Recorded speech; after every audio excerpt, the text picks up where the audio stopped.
Hey guys, what's up and welcome back to Jump Ball Central. Today we're going to take a look at who is leading the NBA MVP race in 2021. Before we begin, if you're new here, then feel free to hit that red subscribe button and drop a like on the video. Let's get right into it. At number 3, we have Joel Embiid. The Philadelphia 76ers are 12 for 2 when Embiid plays. They are 0 for 4 when he doesn't. The Sixers are outscoring opponents by 11.9 points per 100 possessions when Embiid is on the floor. When Joel is off the floor, they are being outscored by 10.2 points per 100. Do the math, and Joel is worth north of 21 points per 100 in Philadelphia's favour. Entering Wednesday, Joel ranks 6th in scoring, 27.7, and 8th in rebounds per game at 11.5. He's shooting 55% from the field, including 40% from 3 on 3 attempts per game. Are you ready for this? Joel is shooting a startling 58.7% from the mid-range, which is the best mark in the league among players taking at least 2 such shots. For some perspective on just how wild that stat is, Kevin Durant, the greatest mid-range shooter ever in the middle of what is, at the moment, the best shooting season of his career, is shooting 50.6% between the free throw line extended and the 3-point line. When you're shooting more than 8 percentage points better than Kevin Durant from anywhere, let alone from his sweetest of sweet spots, you're on fire. When you're a 7-foot center who is also dominating on the defensive end and has his team at the top of the Eastern Conference standings, you're the MVP frontrunner.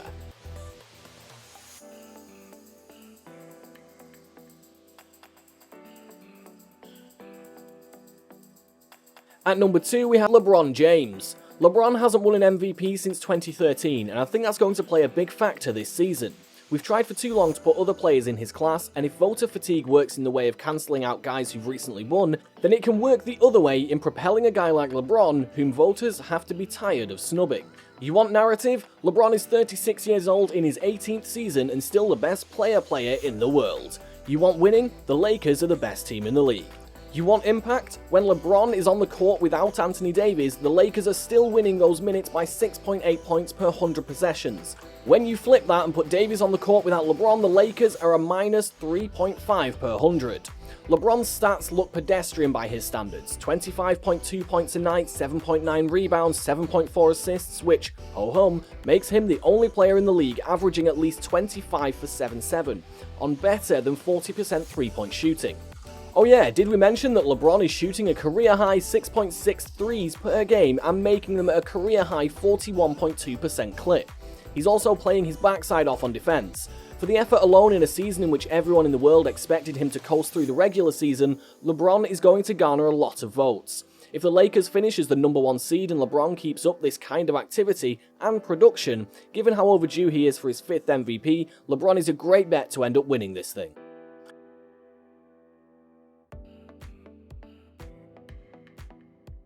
And in at number 1, we come to Nikola Jokic. You can make a strong case that Jokic should be at the top of this list. If the Nuggets were a bit better than their 10-7 record entering Wednesday, he probably would be.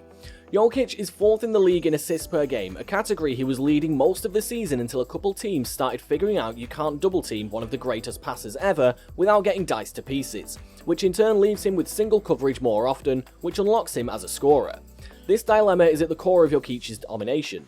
Entering Wednesday, Jokic and Luka Doncic are the only players averaging at least 25 points, 9 rebounds and 9 assists, but Jokic is doing it with a 29% usage rate, which is a career high for him but still well south of Doncic's 35.4 rate. Jokic has been on an inevitable path to stardom the past few years. He's already been one of the most dangerous playoff players in the league, and now he's having the best regular season of his life. Once Denver starts winning a bit more, which is a good bet to happen, Jokic could very well shoot to the top of this list.